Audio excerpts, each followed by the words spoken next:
Good morning. Once again, this is Anton from Antonimo Bay. Thank you for stopping by the collection room. Today we're looking at some X-Men comics. It's been a while since I've moved on with my X-Men run. My goal was to get through at least the first 50 issues of regular X-Men. I used to have a great deal of these and sold most of them, but as I sold everything, I did keep the first, I believe, 50 issues of X-Men just because it holds some of the best art when it comes to like Andy Kubert and Jim Lee. It's some of my favorite designs of X-Men and their outfits and stuff like that. So so far we've gone through 1 through 28. Now we're up to issue 29, 30, 31, and 32. And 30, of course, features the wedding of Cyclops and Jean Grey. One of my favorite kind of little story arcs there. I just thought it was really good. But before that, what do we got? We got issue 29, Return to Hellfire. Probably the return of the Hellfire Club. It's been a long time since I read these. But what are we dealing with? We got Sabretooth in the mansion. Actually, I remember this figure, this being an action figure. This is 1994, February of 1994. 1994 was such a cool year. I loved 94. Had good music, good movies. Sometimes I just like to pick a year and see what all happened in that year. 94 was a good one. Like, I really liked that year. And we got a Psylocke doing a big attack. It's a little bit beefy of a sword for her. And Sabretooth. And the amount of like craziness going on in the background. And Kubert, I've noticed this, has tended to do something with his art that not a lot of people, I think, generally do. But when you get a big page like this, he manages to make it look like a fisheye lens. Like they're up close and the whole actual outline, like the background lines aren't usually straight. They kind of wrap around what you're looking at. And it's something I noticed he did it in the Age of Apocalypse sometimes, where you get these big shots and they'd be real close. But so this is Sabretooth in the mansion. This story ends poorly, where he finally gets free and everything. But yep, good artwork, excellent look on this stuff. Yes, that is a gun in your power pack, and we are happy to see it. What was that game? Lethal Enforcer. I remember that ad all the time. Psylocke was big at this era. She just stopped wearing her weird, like, double pink samurai outfit looking thing. And she started wearing the Jim Lee ninja straps outfit. And she, like, exploded in popularity with that, so.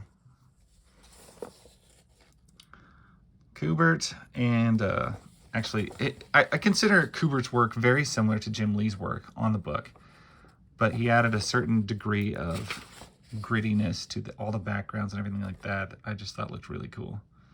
And also, everybody very squinty. It is still the morning, so I just know everybody does have a very, I don't know, squinty look on their face. That was a Kubert thing. Kubert, what about you, Shinobu? Now, sometimes his page layouts and panels are kind of a mess, and this would be kind of one of them. Like at first glance, it's just kind of messy. It's not that majorly appealing, the way he broke up all these panels. You're invited to the real-life X-Men wedding reception, which I did not know was a real thing that they had. I like the way he broke down this page. He didn't use the borders. He just kind of blended it all together. I like when artists do that.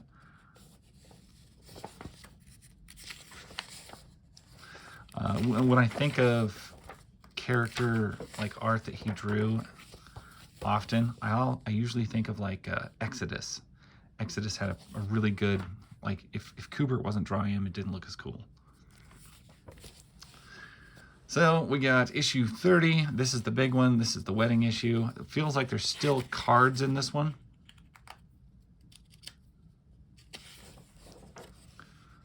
That is some big fancy thing. And of course, the whole book starts off with this letter to Logan. A letter to Jean and Scott from Logan. Kind of an interesting start to the book. And you can tell somebody went a lot of work through this. And they made it very, very pretty. It's very lovely. You don't normally see this kind of work unless it's like a DC Vertigo type book or something.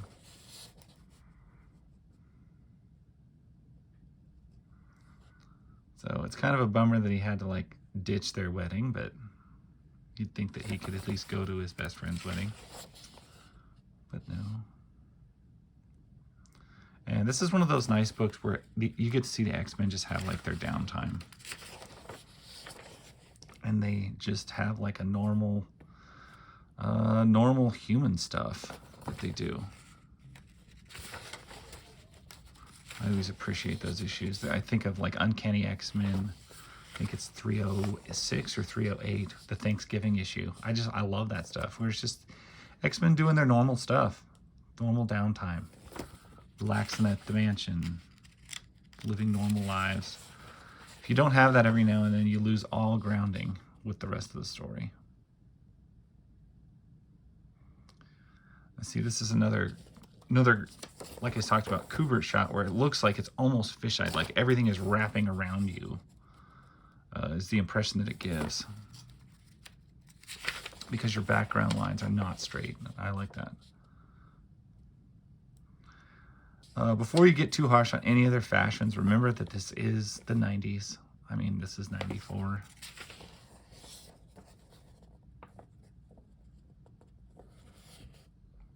There's the vows, there's the kiss. Which would you rather own? Classic and boring, classic and cool. I would much rather own the Mona Lisa, if you don't mind. And some of these were fantastic cards that they put in here.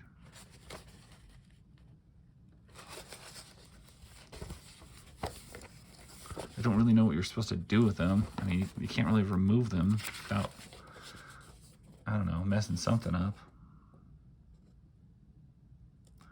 So basically, Wolverine is watching Sabretooth, keeping an eye on him, making sure he behaves. Polaris is like, when are we going to get married?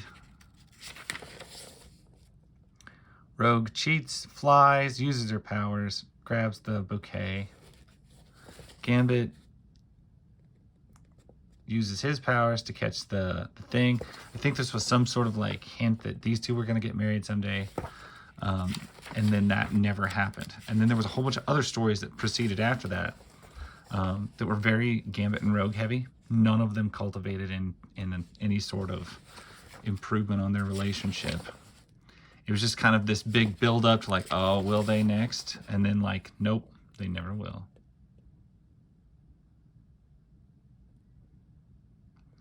And so like Wolverine sends letters to Xavier as well, which I thought was kind of funny.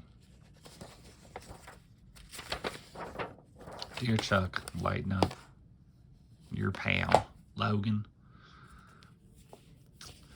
Next up, we got issue 31. This is a fantastic cover because it has one of my all-time favorite character designs in it, which is Spiral.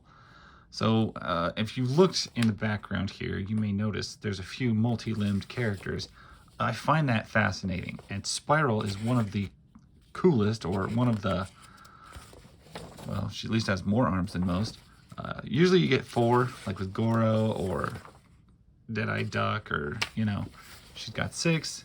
It's kind of odd. I can't imagine how much heavier that would make the rest of your body if you had to carry like 4 additional arms, because I think every arm weighs like, what, something like 20 or 30 pounds. It's a lot.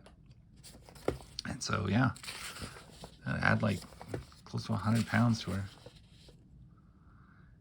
Anyway, odd thing to think about when you think about creatures with multiple arms is the added weight on the spine, but never mind. This is a terrible pose. I don't know what's going on with that. And ironically, it doesn't look like a Kubert page.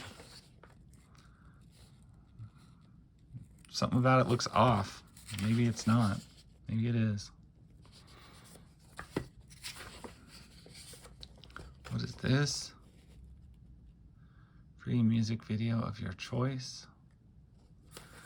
I presented one time that Gambit and Rogue were fashion victims. And, you know, as I dig through more 90s stuff, I don't take it back. I don't take it back. They're some of their fashion choices, even for the 90s, was, what are you wearing?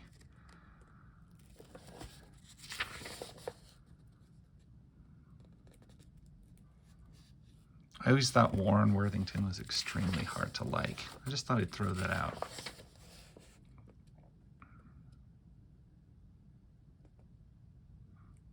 What you got going on, Psylocke?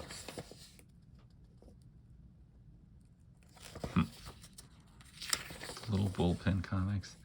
And we got that big tease, but we don't even see her till the very end. And why are her feet so small? This is not a... Liefeld didn't do this. What's going on? Anyway, she looks great. Lend a helping hand. Or 6. I always just thought she was such a cool looking character. Yeah, what is this? We got Okay, there's a fold out. I'm not sure why there's a fold out. I don't remember there being a fold out, but there it is. Issue 31. There's a fold out. All right, last issue, issue 32. Man, I think there's cards in this one as well. They must have really packed in lots of extras with this stuff. The only thing about Spiral's design I thought was dumb was her furry boots. I never really understand the point of big furry boots. In any society or culture, even like Vikings, why do you have big furry boots? It's kind of, I mean, there it was at least cold, but I guess not here. Big, like you got to look at it a while to even figure out what's going on. So it's almost a little too, a little too messed up. And I hate to yawn again, man. It's just early on a 4-day weekend. Anyway, Chewy Runts. I don't remember Chewy Runts.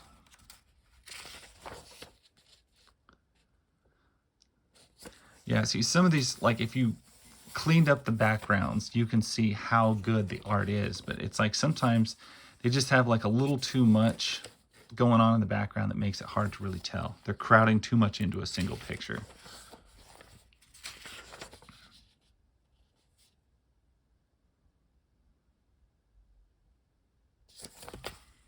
Gambit looking cool. Oh, don't do this. Don't make me flip the book all the time. Now, Gambit in his regular uniform, I think that's cool. I'm fine with that.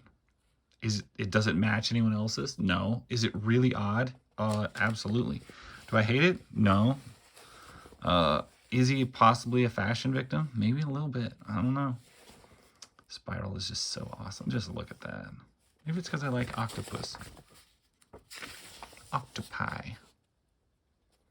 I'm intrigued by the multiple armed characters. So we got more cards going on here. Actually, no. This is just an insert card. It's not the actual card. What is this? Marvel Mart.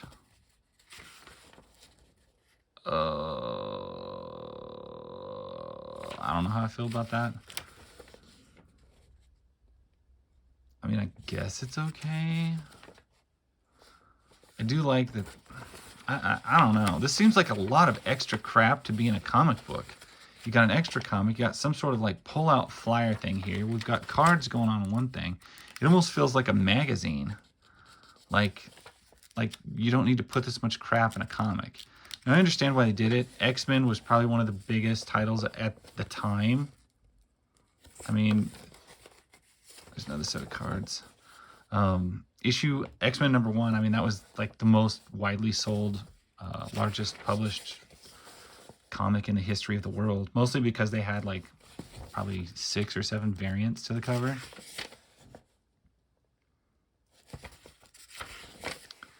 I think one of the things that really stayed strong with the early run of X-Men was not just that they had good writers, like pretty good writers and stuff, but the consistency of art and character design, like all of the art, even when you jump from Jim Lee to Kubert, it really carries the same aesthetic and same feel.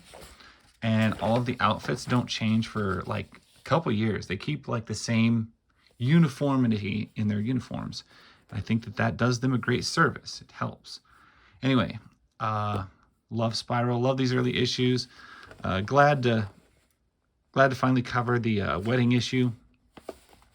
And that's pretty much all I got. I thank you guys so much for stopping by. Thank you for watching. If you like this video, give it a thumbs up. And if you want to see more of them, I have 1 through, what did I say, 1 through 28 videos already up. So go and check those out if you'd like. And I will catch you guys later. That's my story. Bye.